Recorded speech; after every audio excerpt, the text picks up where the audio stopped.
예, 우리 한번 박수를 좀 크게 한번 쳐봐요. 시작. 예, 감사합니다. 하늘엔 영광, 땅에는 평화. 복된 성탄의 계절이 왔습니다. 여러분에게 그런 평화가 여러분의 가정에 깃들 수 있기를 축복합니다. 우리가 계속 베드로후서 말씀을 읽고 있는데 오늘이 대림절이고 해서 이 말씀을 대림절과 한번 연결시켜 보았습니다. 오늘 제목을 이 악한 세상에 예수님이 오셨다 이렇게 잡았습니다. 고대 제국 중에 로마는 가장 오래 존재한 제국입니다. 또 가장 많은 영향을 끼친 나라이기도 합니다. 역사를 연구하는 사람들이, 역사학자들이 가장 매력적으로 연구하고 싶은 제국이 로마 제국이기도 합니다. 정식 제국으로서의 발족은 우리가 잘 아는 옥타비아누스, 아우구스투스라는 그 스스로 신이라는 구호를 붙이고 시작된 BC 27년 그때부터 제국이 시작되었습니다. 그 뒤에 395년에 동로마, 서로마로 분열이 되고 서로마는 476년에 먼저 무너집니다. 그리고 그 후에 한 1000년 이상 동로마가 계속해서 건재하다가 1453년에 콘스탄티노플, 오늘날의 이스탄불이죠. 그 수도가 오스만 제국에 의해서 완전히 무너졌습니다. 그러니까 지구상에 존재했던 제국 중에 어쩌면 가장 오래 존재했던 제국인 셈이죠.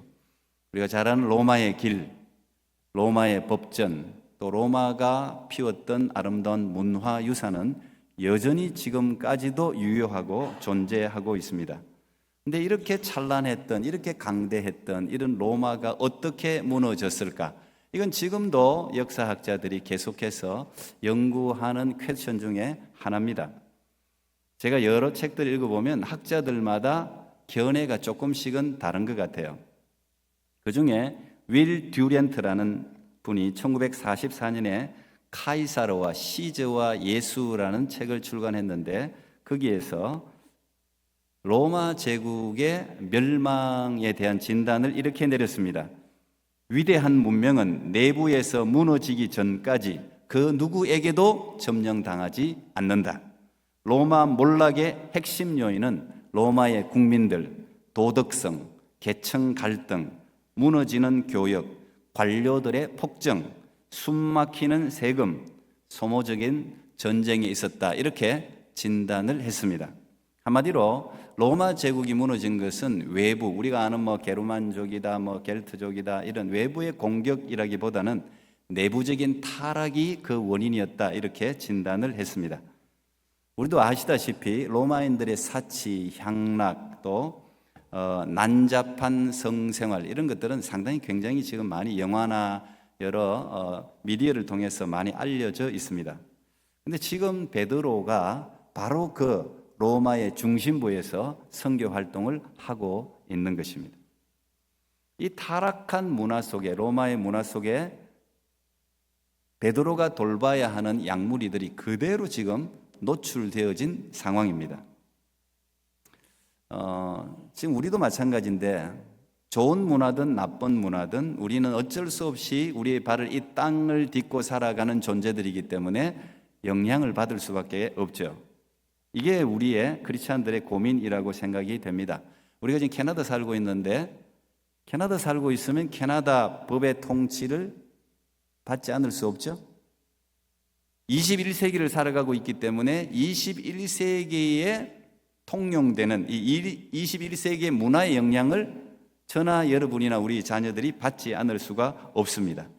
그런데 우리의 고민은 어디에 있습니까? 그 문화가 좋든 싫든 간에 이 세상의 풍조를 따르지 않고 성경이 우리에게 말하고 있는 우리 자신을 거룩하게 보존하면서 살아가야 하는 것이 우리에게 주어진 숙명이고 사명이라는 것이죠.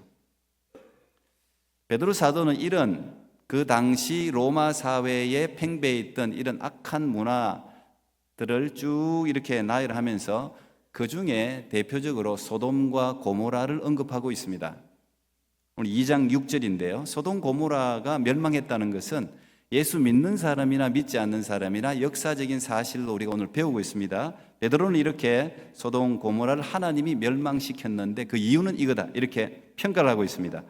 소돔과 고모라 성을 멸망하기로 정하여 죄가 되게 하사 후세에 경건하지 아니할 자들에게 본을 삼으셨으며, 다시 말하면 경건치 못한 사람들이 계속적으로 불경건한 삶을 살게 되고 그 불경건이 가득 차고 넘치게 되면 이렇게 된다, 샘플로 멸망시켰다는 거예요.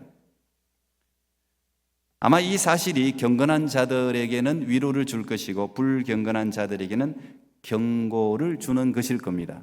다시 말하면 역사 속에는 역사의 표지판들이 있어요. 2000년 역사, 4000년 역사에는 꼭 기억해야 될, 아주 우리가 꼭 기억해야 될 그런 표지판들을 군데군데 세워놨는데 이것도 그 중에 하나의 표지판이다, 그렇게 해석을 하고 있는 겁니다.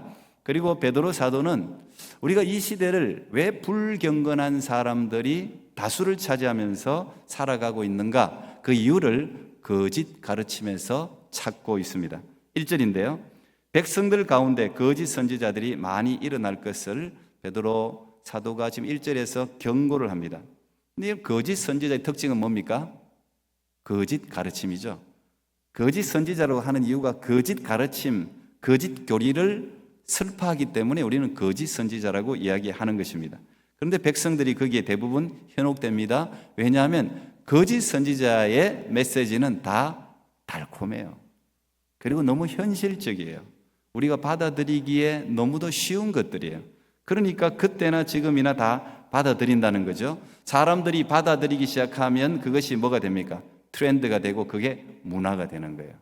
한 사람이, 10사람이, 100사람이, 한 마을이, 한 나라가 그걸 전체적으로 받아들이면 그걸 우리가 문화라고 부르는 것입니다. 잘못된 문화가 자리하게 되는 거죠. 그래서 역사 속에서 한 나라가 사라지는 이유입니다.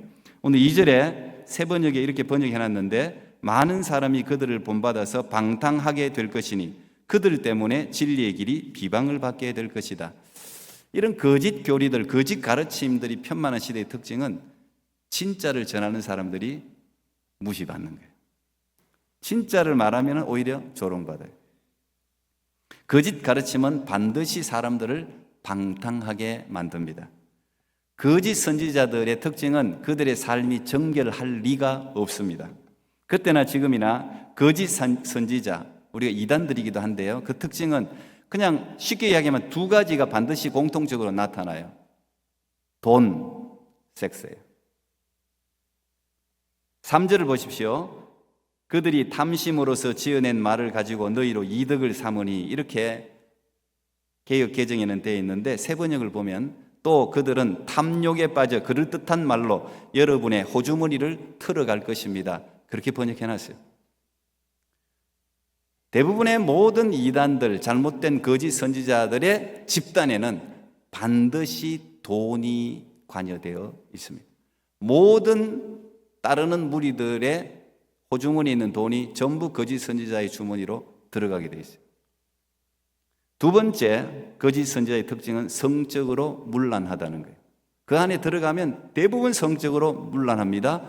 우리 한국 사회에 한참 바람을 일으켰던 JMS라든지 신천지, 통일교 다 마찬가지, 전부 다 성적으로 문란한 거예요. 그런데 언제나 악은 끝이 있는 법이죠. 계속 악이 계속 되지는 않습니다. 10년, 20년, 30년, 100년이 지속될 수 있겠지만 반드시 끝이 옵니다. 하나님이 모든 사람들을 구원하시기 위해서 오래 참으시지만 영원히 그대로 두시지는 않습니다. 그 이야기를 오늘 베드로가 하고 있는 것입니다. 그러면서 베드로는 두 인물을 언급하고 있습니다. 노아하고 롯이라는 인물이에요. 노아에 대해서 베드로는 5절에서 이렇게 이야기합니다. 2장 5절, 여러분 앞에 제가 길어서 일부러 안 읽은 거예요. 2장 5절 보면 옛 세상을 용서하지 아니하시고 오직 의를 전파하는 노아와 그 7 식구를 보존하시고 경건하지 아니한 자들의 세상에 홍수를 내리셨다, 이렇게 기록했는데, 이걸 또 새 번역으로 보면 그 뒷부분을 그때 그는 정의를 부르짖던 사람인 노아와 그 가족 7사람만을 살려주셨습니다. 이렇게 이야기해 놨습니다. 다시 말하면 노아 시대는 죄가 넘쳤다고 성경이 표현해놨어요. 얼마나 죄가 관영했다. 그는 오버플로 했다는 거예요. 완전히 넘쳐 흘렀다는 거예요. 죄가 꽉 찬 거예요. 하나님 심판할 수가 없는 그런 시대적인 특징을 가지고 있습니다. 근데 그때 노아가 뭘 했다고요? 정의를 부르짖었다. 정의를 부르짖었다. 여러분, 정의가 실종된 시대에 정의를 부르짖으면 어떻게 돼요? 그들의 귀에 들렸을 리가 없죠. 무시했겠죠. 오히려 노아가 두드려 맞았을지도 있어요. 그걸 몇 년 외쳤다고요? 120년. 노아가 배를 짓는 동안 120년 동안 노아와 노아의 가족들은 하나님의 저스티스, 정의를 외쳤다. 너희들이 하는 게 정의가 아니다. 이게 잘못되었다. 외쳤다는 거예요. 그런데 노아가 만든 배에는 한 사람도 타지 못했습니다. 노아를 포함해서 8명의 사람들만 겨우 구원을 받았고 짐승들을 태웠지 사람은 한 명도 거기에 탄 사람이 없습니다. 다시 말하면 노아가 부르짖고 전하는 정의 말씀을 하나도 듣지 않았다는 것이죠. 그 시대가 얼마나 악했는지, 진리가 얼마나 외면받았는지를 단적으로 이야기해 주고 있습니다. 근데 저는 이걸 다시 한번 묵상하면서 노아는 구원받을 만 했구나. 하나님의 의인으로 여기시고 의로 칭함을 받은 은혜도 있지만 120년을 완전히 정의를 찾아볼 수 없는 시대에 120년을 정의를 부르짖었다는 거예요. 여러분, 똑같은 말을 10년 아니 1년 이야기하기도 어렵습니다. 아무리 이야기해도 안 듣는 사람들한테 1개월, 3개월, 1년, 10년 소 귀에 경일기라 그러죠. 소보다 더하지 뭐. 소는 그 임자를 알고 그랬잖아요. 이사야. 소는 그래도 임자를 아는데 인간들은 창조주를 몰라요. 아예 안 들어요. 그런데 120년을 요나처럼 슬슬슬슬 전했을 리가 있습니까? 마음을 다해서 노아가 전했을 거라고. 120년. 오늘날의 이야기를 현대적으로 풀어서 이야기하면 아무리 이야기해도 듣지 않고, 학자들이 노아 이야기를 듣고 그래? 홍수가 난다고? 한번 연구해봐. 과거에 홍수가 일어난 적이 없어요. 그러니까 저 합리적이도 않고 과학적이도 않은 저 말, 저 광신도야, 이렇게 분명히 매도했을 겁니다. 지성인이라고 하는 사람들은 무식한 소리라고 콧방귀를 꼈을 겁니다. 권력과 부를 손에 쥐고 있는 기득권자들은 자신들의 어두운 면을 정확하게 지적하는 노아의 소리가 맞는 말이라 찔림은 있었지만 자신들의 어둠의 쾌락적인 삶을 버릴 생각이 아예 없었습니다. 고칠 생각도 없었습니다. 백성들의 도덕적인 기준이 점점 낮아졌으니까 자신들의 죄가 드러나지를 않습니다. 자기들이 잘못해도 백성들도 똑같이 그걸 옳다고 여기니까. 언론들은 아예 보도를 해주지 않습니다. 정치인들은 노아와 그 가족 7명의 표에 아예 신경을 쓰지 않습니다. 저 해봤자 8표, 아이고 뭐. 여론을 보니까 수백만 명이 노아의 말을 무시하고 있습니다. 여론이 곧 정치인들에게는 진리죠. 그때나 지금이나 마찬가지일 겁니다.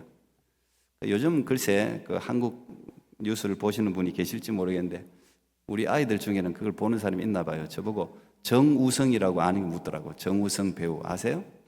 제가 일부러 사진을 준비 안 했습니다. 또 여성분들이 너무 또 잘생겼다 할까 봐. 정우성이라는 배우가 51세더라고요. 근데 지금 혼외자 문제 때문에 지금 한국이 조금 떠들썩합니다. 이게 자꾸 정치권까지 확산되고 있어요. 이 혼외자라는 말은 정상적인 혼인 관계가 아닌 상태에서 낳은 자녀를 혼외자라고 부릅니다. 근데 정우성이라는 이 유명한 배우, 우리 애들도 아는 거 보니까 유명한가 봐요. 근데 16살 연하인 문갑이라는 모델사에서 아이를 낳았나 봅니다. 근데 아이를 낳았는데 아마 문갑이라는 그 여성이 결혼을 하자고 이야기한 것 같아요. 그러니까 정우성은 결혼할 생각이 전혀 없습니다. 그러다 보니까 아마 이 문갑이라는 여배우가 요즘 SNS 무섭잖아요. 그냥 아이 낳은 걸 올려버렸어요. 올려버리니까 이게 이제 문제가 된 겁니다. 우리는, 저도 마찬가지고 여러분도 그럴 텐데 원체 정우성이라는 배우가 깔끔한 이미지로 세탁이 되어 있기 때문에 다들 놀랬을 거예요. 아마 이미지 관리를 굉장히 잘했기 때문에.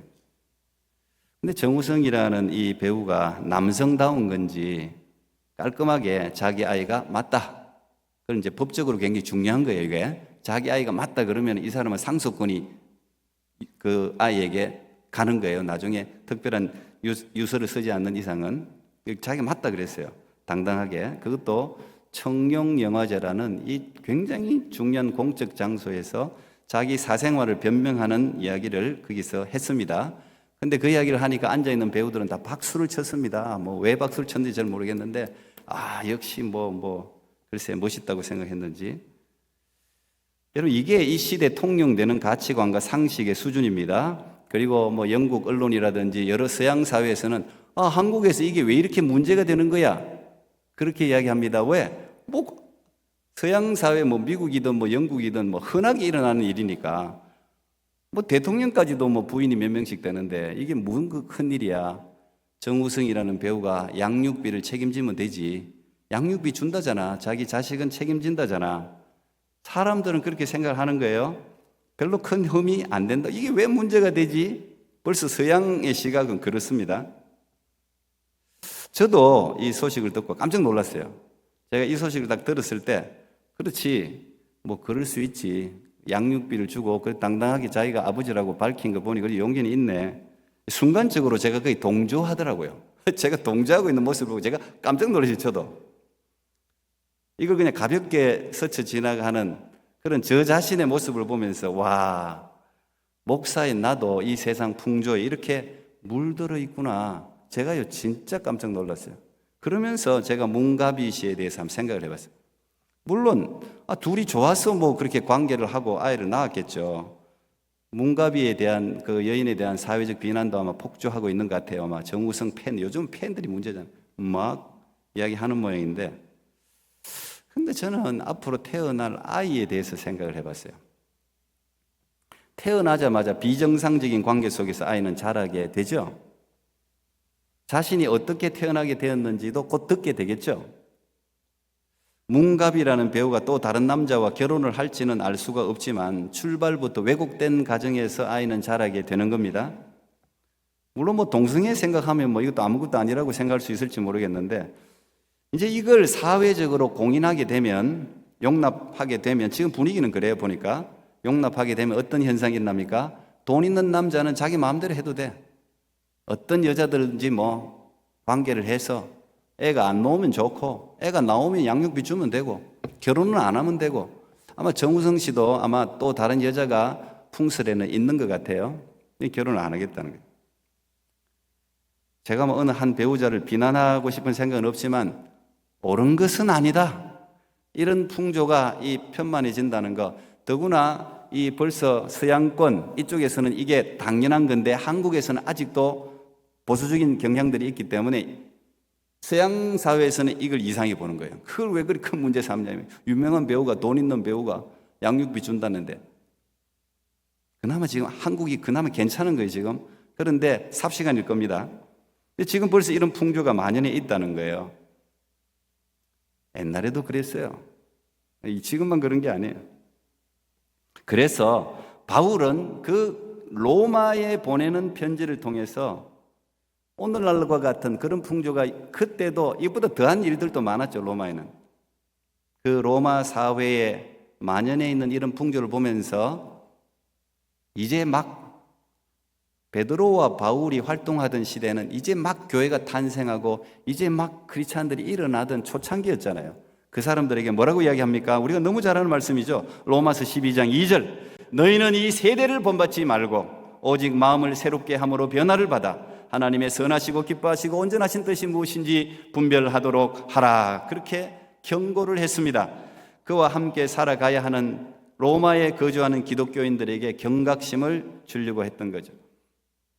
이 시대의 풍조와 트렌드, 이게 치명적 유혹입니다. 정말. 사도 요한도 똑같은 경고를 했습니다. 요한 1서 2장 16절 17절. 이는 이 세상에 있는 모든 것이 육신의 정욕과 안목의 정욕과 이생의 자랑이니 다 아버지께로부터 온 것이 아니요 세상으로부터 온 것이라. 이 세상도 그 정욕도 지나가되 오직 하나님의 뜻을 행하는 자는 영원히 거하느니라 그랬습니다. 베드로 사도는 이런 풍조 속에서 살아가야 했던 롯이 소돔 고모라 쪽을 택하잖아요.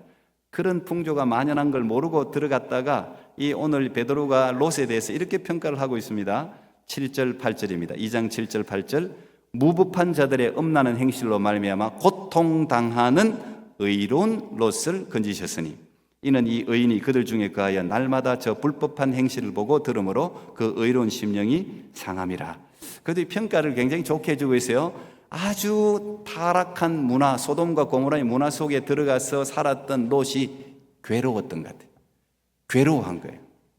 아브라함과 함께 하나님의 율법을 지키면서 그것을 기준으로 살아가던, 그래도 어쨌든 간에 아브라함의 영향을 받아서 하나님의 사람으로 살아가던 롯이 갑자기 소돔 고모라로 좋다고 들어갔는데 문화가 완전히 다르네요.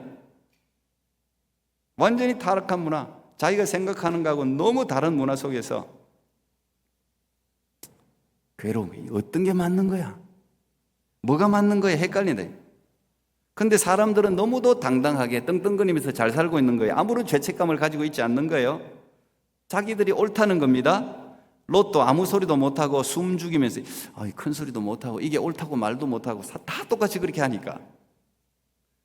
오히려 롯이 바른 행동을 하려고 하면 사람들, 소돔과 고모라에 있는 사람들 그랬을 거예요.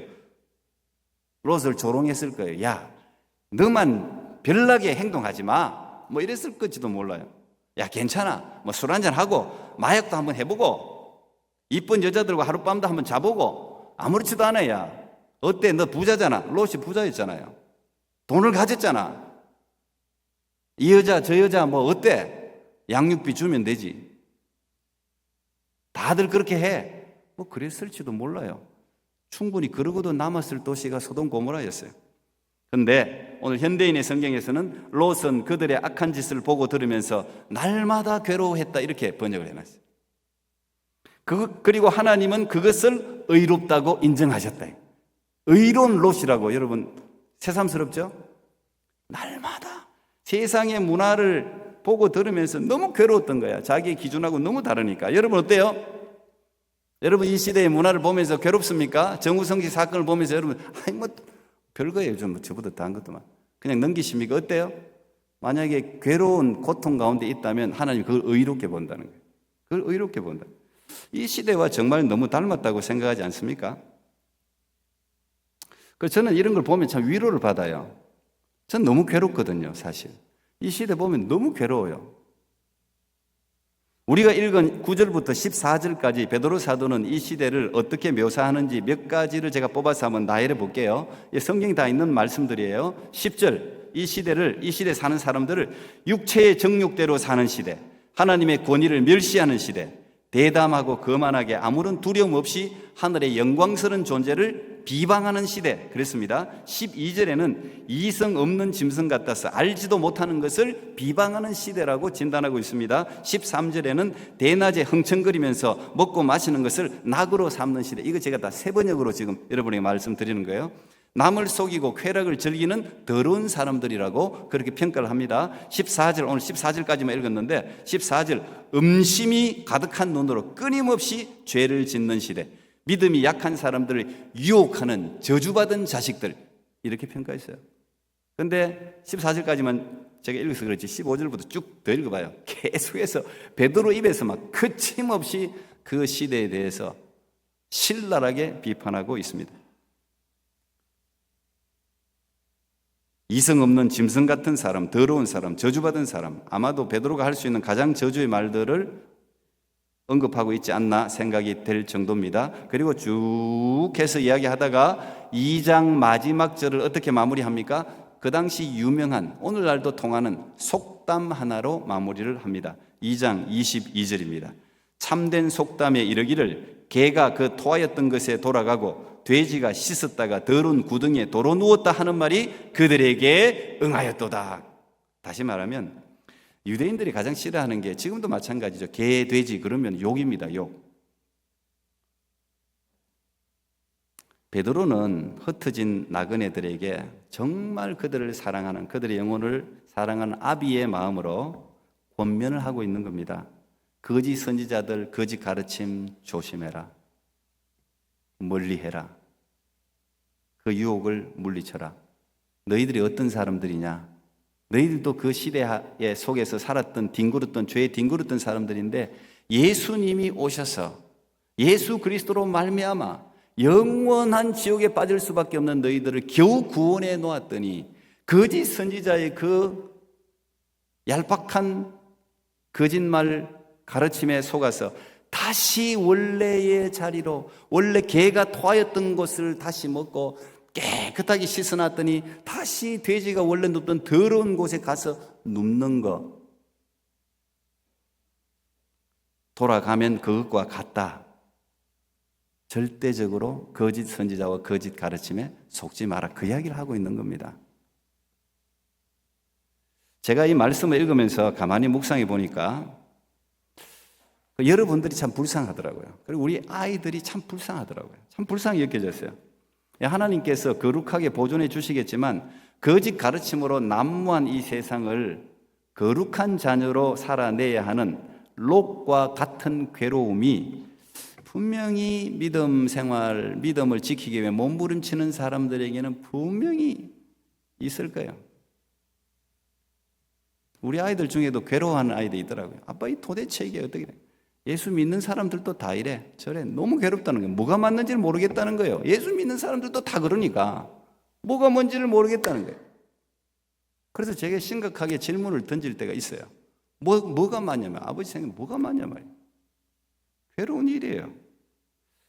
그렇게 깊이 고민하다가 제가 이제 이런 고민을 참 자주 합니다. 야, 참 힘들겠다. 우리 성도들 믿음 지키기 힘들겠다. 우리 아이들은 더 힘들겠다.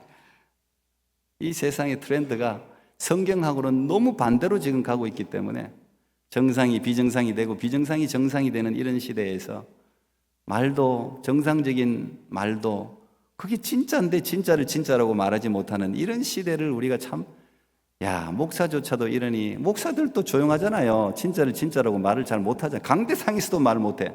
아니, 세상에 강대상에서도 말 못하면 어디서 말을 한단 말이에요. 이런 시대, 강대상에서 이야기한 것도 트집 잡아서 잡아가는 시대, 있을 수 없는 일이에요, 여러분. 혹시라도 누가 저를 잡으러 오면 다 여러분 프로텍트를 하세요. 강대상에서 여러분 말은 보장이 돼야 되는 거예요. 종교의 자유는 어떤 것보다도 중요한 국법의 1순위가 종교 자유예요, 여러분. 자유. 그것을 국가도 침해해서는 안 되는 겁니다. 그렇게 돼야 정상적인 사회예요. 그런데 그렇게 고민하다가 감사와 기쁨이 제 가운데 생겼는데 그게 오늘 제목입니다. 아, 이렇게 악한 세상에 예수님이 오셨구나. 그 깨달음이요. 예수님은 이 세상이 자신을 환영하고 맞아줄 것이기 때문에 오신 것이 아닙니다. 이 세상이 밝고 선하기 때문에 이제 내가 가도 이제 뭐 내가 예수라고 말할 수 있는 그런 좋은 사회가 되었구나. 그래서 오신 게 아닙니다. 예수님은 우리가 선을 행할 능력을 가지고 의롭게 잘 이제 살고 있기 때문에 의로운 사람들 숫자가 너무 많아져서 나를 지지해 줄 사람이 많아졌기 때문에 이 세상에 오신 게 아닙니다. 예수님이 오실 때는 오히려 흑암이 덮고 있던 칠흑 같은 어둠의 시대였습니다.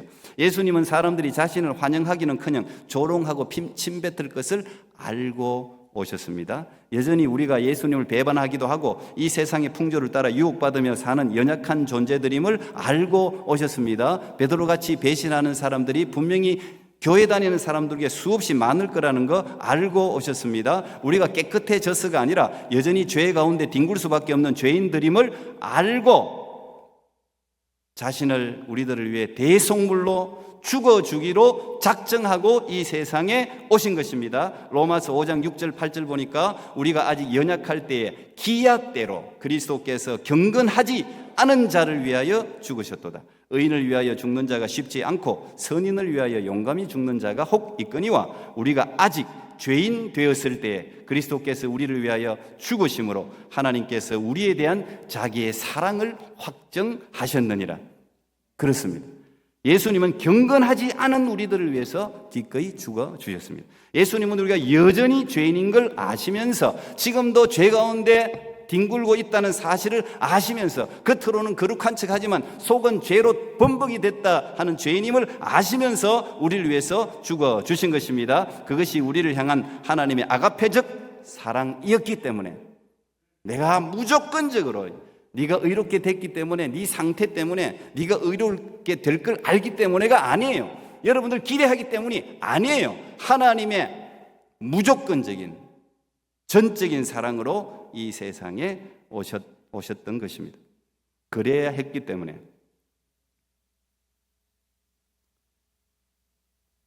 이렇게 억울하게 죽을 수도 있지만 이것은 힘이 없어 죽는 것도 아니고 진리가 아니기 때문에 예수님이 죽은 것도 아니죠. 예수님이 십자가에 죽어야만 우리의 죄 문제가 해결될 수 있기 때문에, 예수님만이 대속제물이 될 수 있기 때문에 예수님은 죽기 위하여 이 땅에 오신 것입니다. 그리고 이 예수님이 십자가의 죽음, 그의 삶은 우리에게 이런 메시지를 던지는 것 같아요. 얘들아, 가령 저 같으면 준호야, 나도 버림을 받고, 나도 외롭고, 나도 굶주리고, 나도 배신당하고, 내 말도 무시를 받고, 내 말도 사람들은 듣지 않았다. 너희들이 받는 괴로움은 매우 정상적인 것이다. 견뎌라. 내가 죽음으로 너희의 모든 죄는 씻겨질 것이다. 죄의 권세는 박살날 것이다. 죽음의 두려움이 너희를 더 이상 괴롭히지 못할 것이다. 반드시 불경건한 자들은 심판을 받게 될 것이다. 여러분, 우리가 이런 예수 그리스도를 기다리는 절기가 대림절이에요. 그래서 오매 불만 기다릴 수밖에 없는 거예요. 우리의 억울함을 씻겨줄 분이 예수님밖에 없기 때문에, 우리의 정의를 밝혀줄 분이 우리의 정의를 정오의 해같이 밝혀줄 분이 예수님밖에 없기 때문에 대망하면서 우리가 기다리는 겁니다. 이 악한 세상에 예수님이 오셨습니다. 저는 그래서 에녹이라는 믿음의 선배를 늘 새로운 관점으로 봅니다. 여러분, 죽음을 맛보지 않고 성경에 올라간 분이 두 분이죠. 에녹과 엘리야. 그런데 두 분의 공통점이 뭐라고요? 두 분 다 지독한 외로움에 시달렸습니다. 아무도 자기 말을 듣지 않았습니다. 세상은 온통 이 세상신이 다스리는 세상이 되어버렸습니다. 엘리야가 고백했죠. 여호와의 선지자는 나만 홀로 남았다 그랬잖아요. 외로웠어요. 우울증이 찾아왔을지도 모릅니다. 에녹은 한결같이 정의를, 노아는 120년을 외쳤다면 에녹은 300년을 외쳤습니다. 300년간 하나님과 동행했다는 이야기가 바로 그 이야기입니다. 사람들이 전부 다 이게 정상이야, 비정상을 정상이라고 말할 때 에녹은 아니, 정상은 여기 있어, 이게 진리야. 100명 중에 100명 다 말을 안 들어요. 친인척들도 말을 안 들어요. 그런데 에녹 혼자 이것만이 이게 진리야, 나는 이 길을 갈 거야. 얼마나 비웃음을 받았겠습니까? 그러나 꿋꿋하게 300년을 하나님의 정의를 외치면서 걸어가는 사람이 에녹입니다. 우리의 유일한 관객이신 하나님은 그 에녹을 300년간 바라보시면서 박수를 보내셨습니다. 나 이런 걸 생각하면 막 가슴이 막 얼마나 벅차오니. 모든 사람들, 세상에 100만 명, 1000만 명, 수많은 사람들이 나를 지지하지 않고 쳐다보지 않아도 하나님 말씀 붙들고 300년간 걸어가는 에녹을 하나님은 쳐다보셨어요. 하나님은 에녹에게서 눈을 떼지 않았습니다. 그리고 그 에녹의 그 정의를 외치는 이야기에 박수. 300년간 그렇게 살아갔다는 이야기입니다. 제가 이제 이런 생각이 이렇게 탁 미치면 제가 요즘 이제 자꾸 감사하는 게, 야, 그래, 내게는 얼마나 많은 동력자가 있나. 토론토 꿈의 교회 성도들 생각하면 감사하고, 진짜 이야기하는 거예요. 감사하고, 우리 스태프들 생각하면 감사하고, 우리 장로님들, 권사님들, 집사님들, 또 부족한 저를 응원해 주는 분들 있어요. 정말 지지를 많이 해주시는 분들 생각하면 얼마나 이 감사가 저절로 나오는 거예요. 제가 무슨 에녹하고 엘리야하고 비교나 되겠어요? 근데 그분들은 아무도에게 지지를 못 받고 300년, 120년, 수십 년씩 그렇게 외롭게 하나님을 위해 헌신했는데, 저 같은 사람은 그래도 우리는 동력자가 있잖아요. 우리 함께 그 믿음에 박수를 쳐주고 격려해 주는 동력자가 있잖아요. 감사한 거죠. 여러분, 이 악한 세상을 믿음으로 살아가는 여러분, 저도 여러분에게, 아니 살아계신 우리 하나님이 여러분과 함께 계시고 밤에 졸지도 주무시지도 아니하시는 그 하나님이 여러분을 주목하고 있다는 사실을 기억할 수 있길 바랍니다. 세상 사람은 다 안 쳐다봐도 하나님은 여러분의 삶을 쳐다보면서 외롭고 처절한 그 믿음의 여정을 응원하고 박수를 치고 있다는 사실, 그 박수 소리 귀를 기울이면서 끝까지 믿음의 경주를 완주하는 여러분 모두 되기를 축복합니다. 기도하겠습니다. 하나님 감사합니다. 오늘도 믿음의 동력자들 주신 주님을 찬양합니다. 주님, 2000년 전이나 지금이나 세상은 여전히 악한 어둠의 권세자가 다스리는 그런 시대입니다. 우리는 쾌락을 쫓기 쉬운 그런 본질상 진노의 자녀들인데 하나님이 은혜를 주셔서 예수님을 알게 해주시고 예수 그리스도를 믿고 따라갈 수 있는 믿음의 사람들 되게 하신 것을 감사합니다. 이 악한 세상에도 우리 주님이 오셨습니다. 이 악한 우리 악함을 아시고도 우리 예수님이 찾아오셨습니다. 이 예수 그리스도의 사랑을 늘 가슴에 품고 기쁨과 감사로 더 연약한 지체들을 섬기는 마음으로 살아가는 우리 모두가 되게 하여 주시옵소서. 예수님 이름으로 기도하옵나이다. 아멘.